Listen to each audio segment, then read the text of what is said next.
Assalamu alaikum and welcome back to morEwish cuisine. Today I'm sharing a recipe which needs very minimal ingredients but turns out delicious. It's mutton kunna. It's Chinioti style mutton kunna recipe which needs to be cooked in a clay pot or handi. With very few ingredients, you just have to wait until meat is tender and it's ready to serve.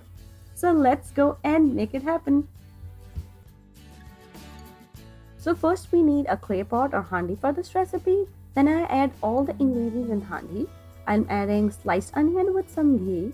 Then I add mutton or a goat meat in this handi. Then I'll be adding some minced garlic, salt, red chili powder, turmeric powder, and coriander powder. And like we call it like son ke pakana, we let all the ingredients, we don't need to any bonify or anything. Just I'm covering it for like 10-15 minutes on a medium flame.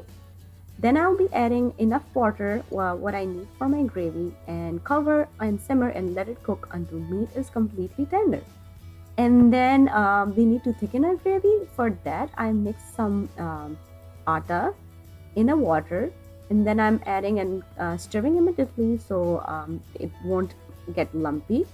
And then I'm covering for a while so the flour gets mixed completely and it comes to one boil. Then I'm adding main ingredient black cumin kala zira, and then I'm adding nutmeg and mace powder, some garam masala powder, mix, and then I cover and simmer for a while, and our mutton kunna recipe is ready.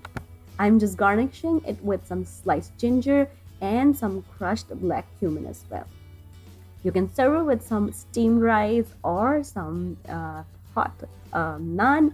And I usually make this recipe with the packaged masala, but this is the very first time I tried this and everybody at home loved it.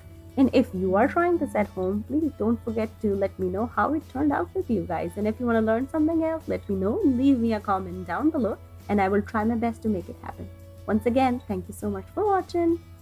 And if you like this recipe, don't forget to click on the links to enjoy a lot more recipes like this.